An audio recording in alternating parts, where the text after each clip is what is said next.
Hey everybody, Larry Lawton here. I got a great video for you today. Before I get started though, I'm not even gonna tell you what the video is until after this. Check us out on YouTube member program. Check us on Patreon, Discord, that's going crazy.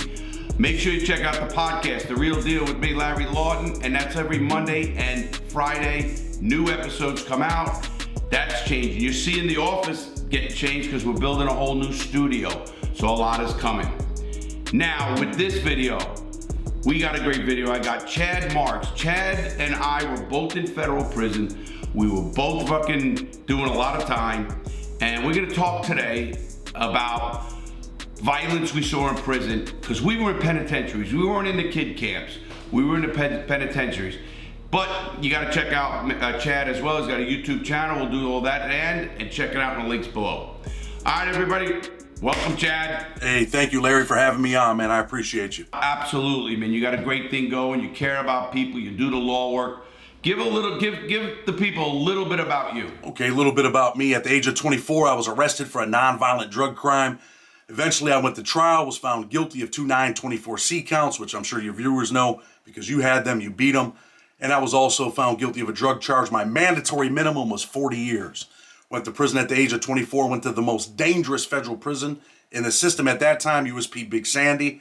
Spent the next 17 years there, eventually got out after Trump passed the First Step Act on compassionate release. Started a YouTube channel, Blood on the Razor Wire TV, wrote a book, also titled Blood on the Razor Wire, and I'm here now with you talking. It's great because I know what you went through, and people on my channel know what I went through, and it's so similar. We did a podcast, and you brought back so many memories to me that I'm like, holy fuck, the law books, everything that I did, and then the violence. I mean, it's so similar. That we've been on Con Air so many times. We've been in various prisons, and we fought the system too.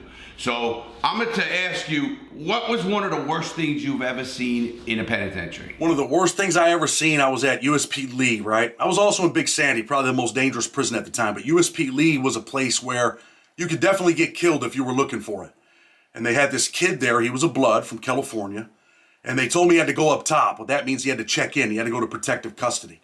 So he goes up top, they don't assault him, he's down there for about 20 days, and the administration says, you gotta go back on that compound. He goes back out on the compound, his homeboys press him, they say, look man, you gotta go. He pulls out a knife, the dude has 87 days left. He pulls out a knife and tells the dude, I ain't going nowhere. The dude with 87 days says, yeah, you're out of here. And he stabs him in the chest, man. And the kid jumped back and he said, oh, you stabbed me?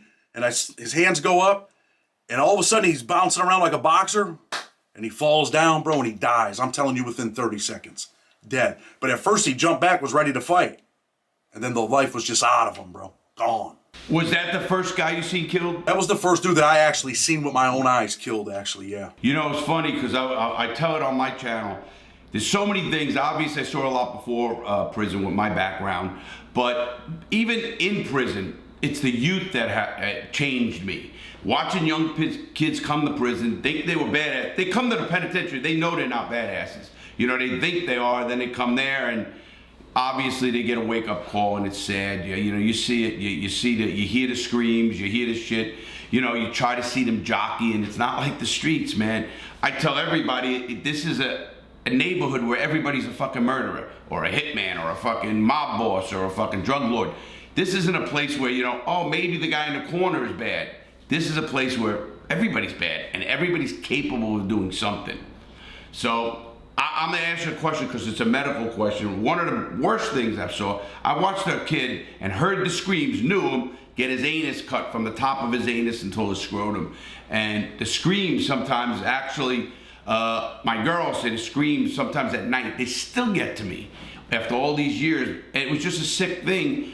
Why somebody would do that, we all know that rape is not a crime of sex. Rape is a crime of violence, and that was the worst. You know that rapes aren't every day or anything like that. More of coercion sex, obviously, but that's one that's in my head. But one I want to ask you about, I saw 3 men die. This is what got me really against the prison system. Due to medical care, lack of medical care. A buddy of mine, Jim Arch, remember to this day like anything, we're sitting in the unit, and he comes back. He's been complaining all week. He worked for CMS. Goes back from CMS, the guards tell him he's pain in the arms and all this. They send him, go to medical. They go to medical. Nothing happens. Go to medical again. He goes back. They give him Maalox, said you had gas. He walks into the unit. Guy named Jimmy Brown and I was standing there watching the TVs on the thing, and this is in Edgefield, and he says, man, I'm dying. And we put him in a chair, keels over, and it was like, what the fuck? We're trying to get down. The guards are screaming, lockdown, get back to lockdown. And you know when a man dies, they shit and piss themselves, so we sort of stayed. But what got me so mad, Chad, is when they came with the cart down to the unit, they put him on the cart, and my cell was right near the door. And they fucking goddamn laughed, and they didn't give a fuck. It really hurt me. They went to all the units and said, oh, you saw him hit his head, right? Fuck you, I said. No, he didn't hit his head. You fucking killed that motherfucker. Boy, throw him in a hole. They don't want to do that. Spent 11 months just for that. What was anything in the medical department area have you seen? Well, I ended up going my last 9 months. I went to FMC Lexington, and the reason I went there is because they believed that I had liver cancer. They misdiagnosed me. So I'm thinking, holy shit, I spent all this time in prison, and this is how my story's gonna end? So they send me to FMC Lexington. I go to the UK. They check me. They say, no, you don't have liver cancer. They made a mistake. You do have NASH, non-alcoholic liver disease. But anyway, being in that medical facility, I used to go up there when the compassionate release stuff happened, and I'd go up there and help these dudes, man, because they couldn't even fill out the cop-out to the warden in order to make the request to be released. And there was a guy up there that was just laying in his bed, Larry, just laying there. And he couldn't talk or anything, and I went up there with a couple dudes, and one of the dudes was like, what do you want? You want water? Blink your eyes. And they had told us, you can't give them anything. And the dude just was blinking his eyes. And my buddy just put some water on his tongue, man. And it's like the nurses, no one gave a shit, dude. This is a medical facility, and nobody cares about the prisoners, bro. And there was another black kid there that was dying, and I knew him from population. We were in another prison. And Larry, he was only about 35 years old, and this is where they sent all the cancer patients. When I knew the dude, he was as big as me. When I seen him there, he was this big. And he kept trying to get out on compassionate release. I wrote the stuff for him. And finally, he probably had about 7 or 8 days left before he was just going to die. And they finally released him. They had an ambulance come get him and drive him to Cleveland, Ohio with his mother. And that's where he went and he died, man. So they're definitely horrible, horrible people, man. And I expose a lot of that stuff, and I know you talk about the kids. And that's kind of what my mission is with my YouTube channel, is to save kids from life imprisonment and premature death. But the BOP definitely does not give a shit about you. I often talk about how the BOP, you know this, you break an arm, you get aspirin if you're lucky. And the medical, I remember Springfield. I never went there. Then they had Butner. And I saw so many guys go there, have something wrong. I don't know, you remember Mercer in the prison system. Mercer came, and obviously Tellini, my buddy and all that, were fighting him. The guards were fucking starting to freak out, but they cared not one bit. You had to have a special antibiotic for Mercer. They didn't give it to one guy, waited too long, he ends up fucking dying. And it's like, and there's no caring. I try to tell young kids like you are, what are we gonna do with these fucking people? It's gotta stop. It's gotta fucking stop. How are we gonna do it? We get guys like yourself, myself, that are willing to get out there, willing to tell the truth, willing to fucking accept consequences. I have now guards, I have officials, ex-guards calling me, say, keep doing what you're doing. I'll come on. I have a guy that was an undercover in USP Atlanta, and they just shut that down this year, and I did a video on that. They shut the fucking prison down. Transferred all the inmates, 33% of the fucking guards were corrupt. This is an investigation. Now it's back, of course, so, the BOP won't last long. That's when the BOP director actually retired, or, resigned. And, but it's such bullshit, because it has to come from high up, where they fucking put some people in jail. They need to go. I don't know how people go home, Chad, and work and go home to their own mother, their own sisters, their own wife and kids, and the way they treat people, because I saw shit in the hole from a guy get his leg broken, they beat me, and I wonder, when is that gonna stop? Because you and I both know it's happening right now. I don't give a fuck what time it's happening right now in the Bureau of Prison. The worst prison system in the world is the Bureau of Prison, the Federal Bureau of Prison. You can talk all the states you want. People don't get it. I love when guys say this, Chad. Oh, I'd rather be in the state. I said, no. When you go to the penitentiary levels, In the States, money helps, certain being help. You're in the same neighborhood, somebody might know somebody. In the feds, they don't give a fuck who you are. At the penitentiary, I'm not talking camps and all that bullshit. I'm talking at the penitentiary level. What were some of the things in the hole you saw? Oh, I mean, there's times where they'll walk by, not feed you. I ended up having an issue years ago, man, with one of the cops in Coleman. And what they did was they would do shit to my food. So I quit eating. I ended up getting a bribery write-up for bribery, right? Bunch of bullshit. And then the cop was just being nasty down there, man. Doing shit to my food. I couldn't eat. I've seen a dude, man, that they wouldn't give a shower to. He was in one of the cells that don't have a shower in the beginning. They didn't give this guy a shower for 21, 22 days. I think the dude was from Somalia. And one time I'm like, man, give the dude a shower, man. I actually got a write-up somewhere around here. And the cop told me, mind your business. I told him, mind your fucking business. I said, let me out of the cell. I'll break your fucking neck. Like I was just off the chain, bro. Like you were when you were younger, probably. Eventually I changed my life, but I was just off the chain, man, and always against the administration, always against the cops because of the dirty shit that they do to people. You know, Chad, it's so funny what you say there, because when I was young in the system, I went into 34, and I used to fight. I wanted to fight. That's what I did. I wanted to fight until I learned you'll never beat them that way. The pen. The pen becomes mighty in the sword, and I studied and studied. And what you say is just so true. I didn't get a shower for 14 days. I remember a little, maybe more, 15. And they give you half a towel or something. It's disgusting. They just don't care. I don't understand. I will never understand how people could treat another human being like that and then go home and have a normal life. You know, the suicide rate is very high amongst the guards and stuff, because I could see why. Because how do you justify it to yourself? I don't get it.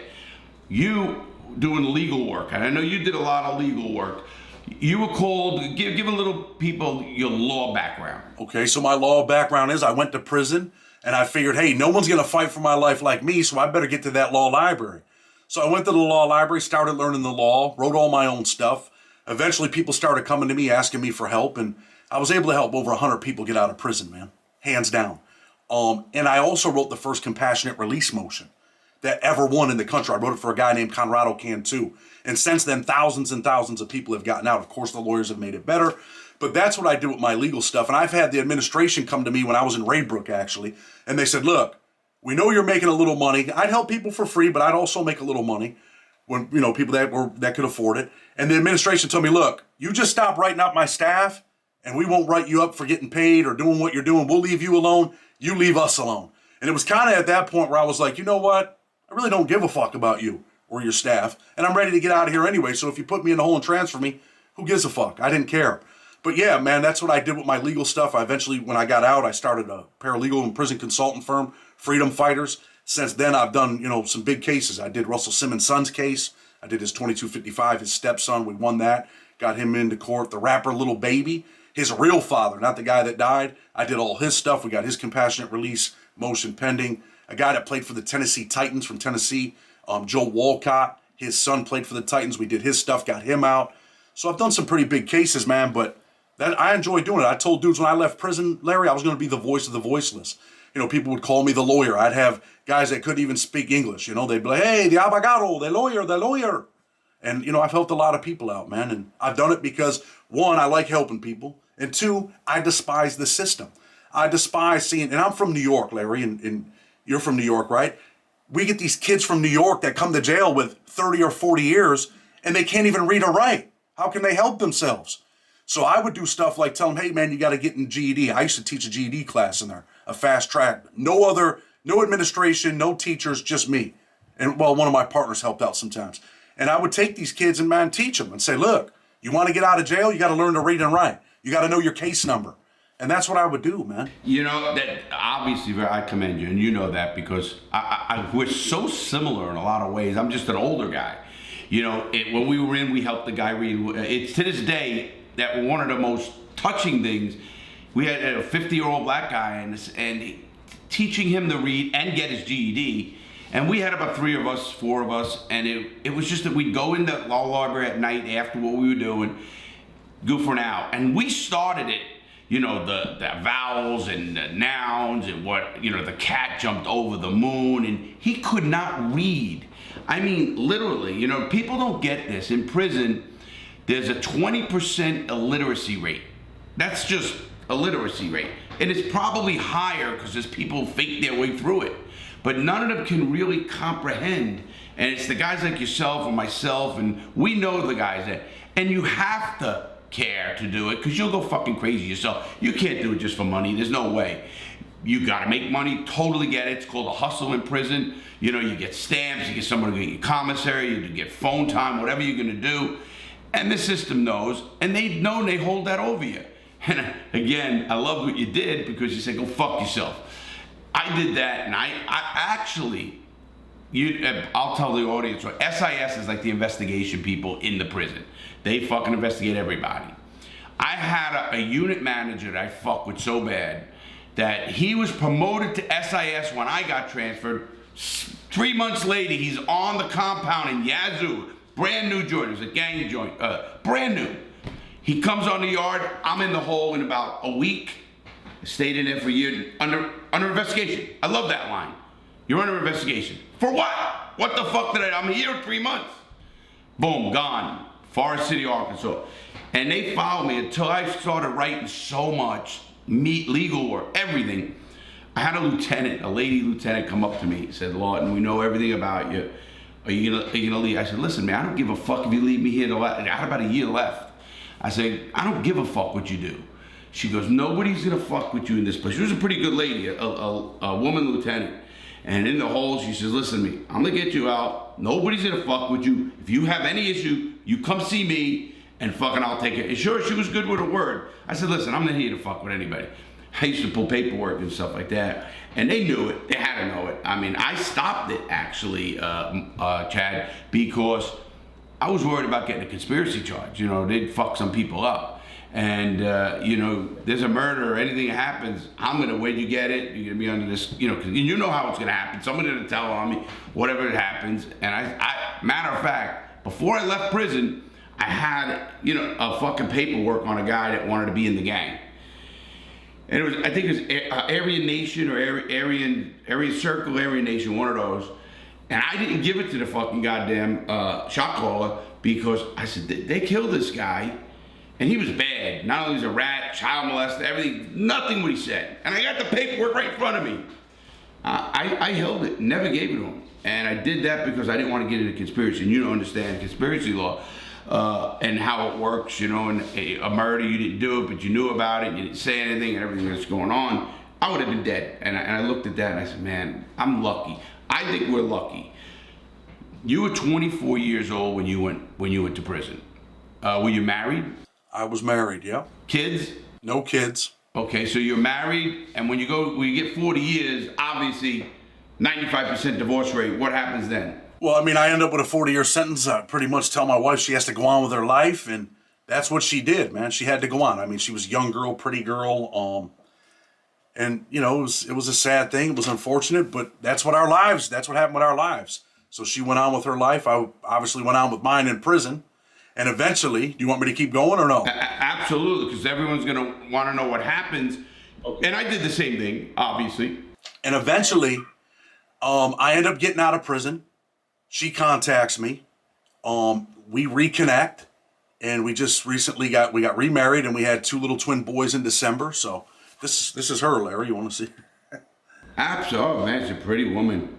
So we got remarried. We had 2 little twin boys, man. We just bought a house, so we're doing good, man. Well, good for you. I mean, obviously, I always wish everybody the best. The guys who survive this, I always say are going to survive anything. You know, you're the kind of guy like I am. I can drop you off naked in Washington, D.C., Washington State. You'll end up in New York with $1,000 in your pocket and a three-piece suit because you know how to survive. We'll figure something out. Yeah, and people don't get that. In prison, you have to be, because there's so many things you got to watch out for. It's not just the administration, it's other asshole inmates, it's other people who want to get jealous of you, whatever it's going to be. Did you have any of that in your time? Oh, of course. I mean, when you do law work in prison, right, you always got these dudes that are in there doing it. They'll do a case for $50 in potato chips and sodas, and they get mad at you because you're winning cases. They really didn't happen in the penitentiary with me like that because, like, for instance, when I was in USP Coleman, right down in Florida, We all worked together in the law library because everybody was trying to help people and trying to get out of prison. We had 30, 40, 50 years life sentences, so we worked together. But when you get down in security levels and you show up at an FCI and you're doing legal work, and this guy's, that's his hustle because he don't really give a shit about people. It's his hustle, and he's just trying to survive and eat off it. Then they start to hate on you a little bit. And, you know, I've actually had a dude pull a knife out on me. They were housing pretrial detainees from Vermont. And a lot of New York kids are going to Vermont to sell, you know, dope down there, right? So they're housing these pretrial detainees before they're convicted. And the kid comes to the law library. I know he's a nutcase. He wants me to help him, but I'm just kind of brushing him off. Honestly, I'm spinning him. Like, I'm busy right now. I don't really have, because I knew he was nuts. And he pulled a knife out on me in the education department, man. And honestly, Larry, was at that point where I told him, I said, hey, he was a little dude too. And I told him, I said, look, bro, I'll kill you, man. Don't get it twisted because I do legal work. Because sometimes I think people that do legal work, you know, you're, you know, soft or whatever, but definitely not. Because you know, there's some jailhouse lawyers in there that people slap around and they're drug addicts. And I said, I'm not that kind of jailhouse lawyer, man. I'm a different type of dude now. But if you put your hands on me, man, it's definitely not going to be a good thing. I'm going to do something bad to you.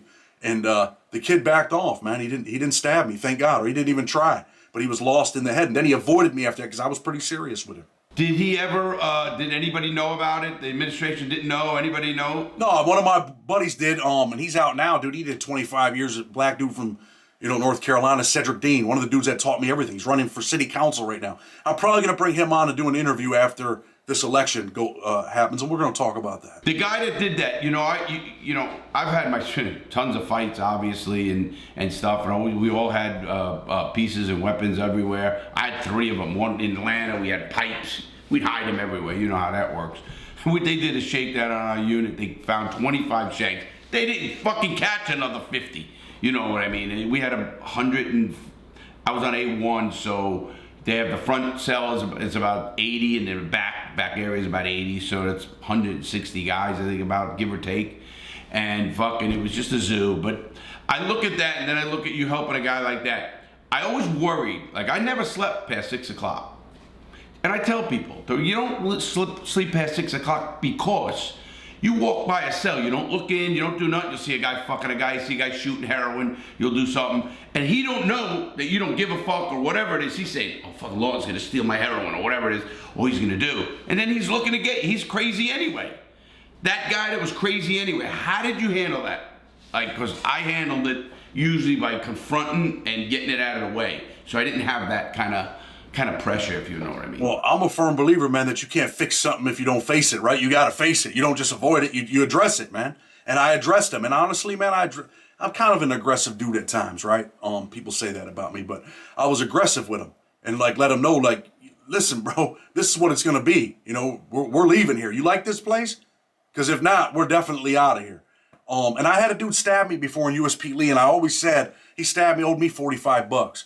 He stabbed me in the back, right? And I always said I would never, ever let this happen ever again. And I never did. I was always first after that.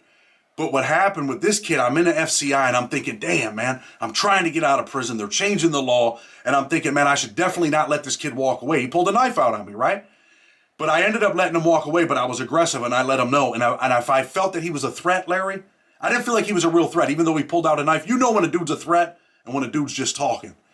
But pulling out a knife is kind of like, he crossed that threshold. But I am in an FCI. I'm in Raybrook, New York. I just got there, probably been there about a year. I'm close to my family finally, get to see my mother, get to see my family. And I'm thinking, damn, man, I don't want to fuck this off.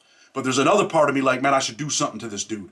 But I let him ride. He was a pretrial detainee. He ended up leaving probably a month and a half later. They took him to the county jail. He went to his trial. I think he lost, got sentenced. And I never seen the kid again. But I didn't feel in my heart that he was a threat. If I did, I would have put my hands on him, man. I would have had to. I'd have bounced him off the wall in there. Not on no tough guy stuff, because I can get whooped too, but definitely would have probably did something to him. Well, obviously, you know, I always tell people, some guy says, I never lost a fight. I said, you didn't fight the right guy, period. I don't give a fuck who you think you are.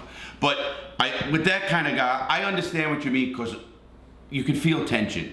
You could feel it. It's I don't know what that is. It's an innate thing that when you've been in the penitentiaries and you watch things and you understand things, you can feel it, you see it, the littlest things. And it always blows my mind when people say, I didn't see it coming. man, I've been stabbed twice and stabbed 2 people. I knew it was coming. It was just, that's what happened. And it wasn't like a surprise. Oh, I didn't know I was stabbed because it was a heated fighting, and you don't know it. Sometimes your adrenaline's pumping so much, But I show people a stab wound over the bed and they go, holy shit. I said, listen, that's nothing. I didn't have to go to the hospital. I didn't do anything. When you get stabbed in the stomach or something, you got to go to the hospital. I mean, that's what they do. I know guys who stab themselves so they can go to the hospital to try to escape. And I've seen that crazy shit happen. So when you got out, are you in contact with anybody in the joint right now? Oh, 100%. I own a paralegal and prison consultant firm. I got friends all over the place. Obviously, Paul Tellini, our friend, and it's amazing. He has a system where everybody, he can get into every prison because we have a network. He did 27 years, and friends of Nick. We're all friends of Nick. That's how we all know each other.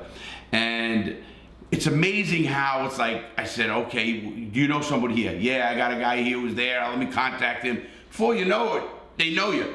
Give you a little story. Funny, I went back to Coleman and I got to speak I'm out now. I have the program. I'm doing well.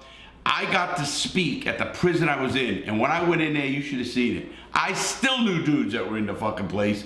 And they were like, holy fucking shit. Tellini gets a fucking, a letter, how we did it. Somebody sends a letter, calls me, says, Larry was in the fucking place. Because we all did the law library and they still do it. And I was not supposed to give my card out. I did everything the fuck I wanted. I didn't give a fuck. What are you gonna do, to kick me out? But it was funny walking on the yard. And I was walking from the, with open, how they always have the offices up front. You got the gate there. They bring me in and I'm fucking walking through the yard in the middle of, of course there's no move. It's empty, and I'm walking with the warden, the fucking captain. I'm like, what the fuck is this? I got pictures of that shit. They even gave me a fucking thing, like, for speaking. I can't believe they let you in there, Larry. I couldn't either. It was set up because at that time I just was recognized on the floor of Congress. So I was in newspapers a lot and all that kind of stuff. And they asked a counselor lady asked if, would you speak to our pre-release class? And I'm thinking, you gotta know, I even said to her, you do know who I am, right? You do know, I'm gonna say it like it is, you do know the problems I had with the BOP.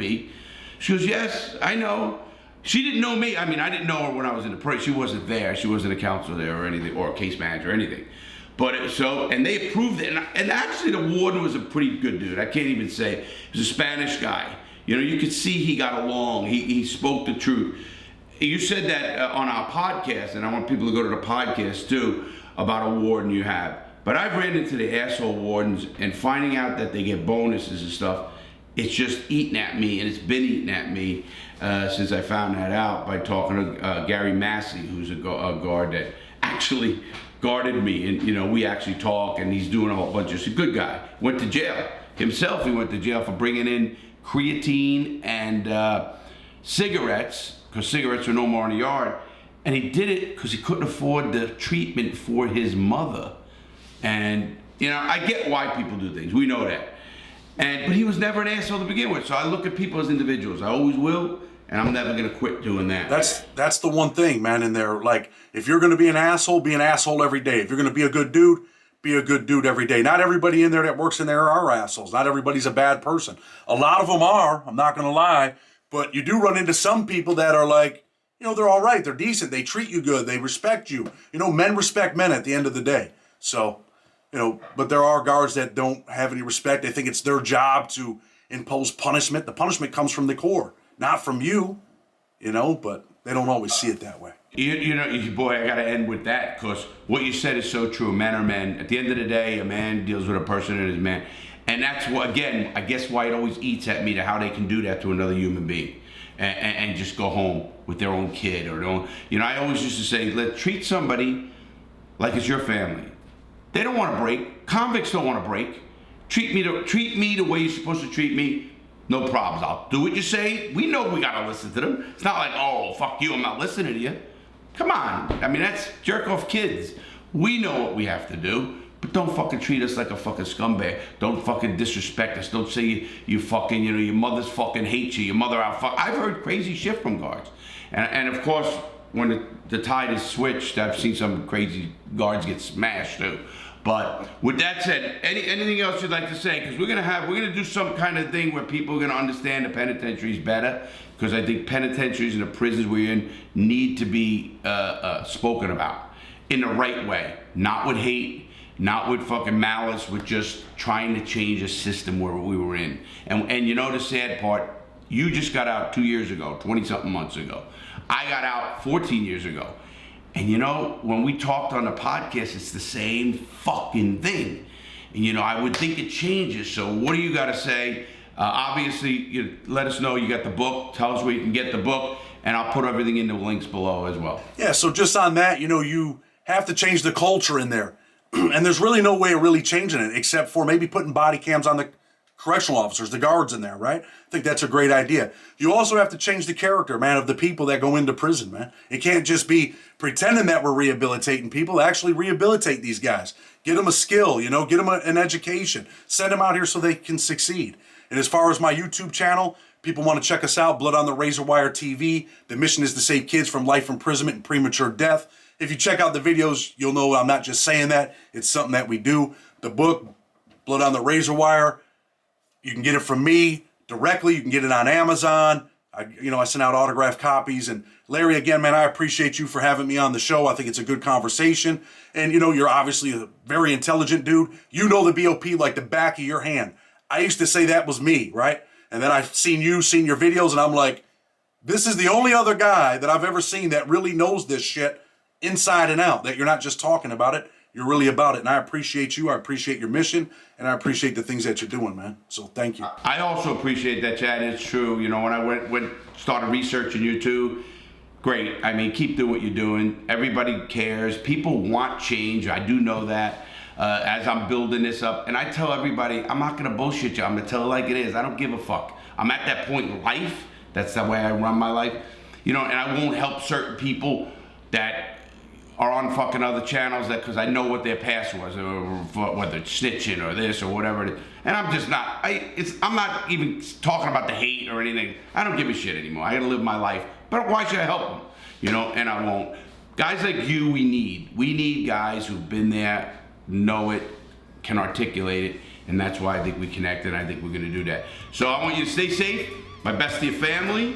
I want everybody out there to check them out. All the links, everything's in the description below, and give them some love. With that said, everybody, man, please make good choices. Nobody wants to see you in jail. I know Chad or I don't want to see anybody go to jail over something stupid. Do something good for somebody every day. Open a door for an old lady, carry a package, you'll feel good about yourself, and it's gonna help somebody else out. Have a great day, everybody. See you next video.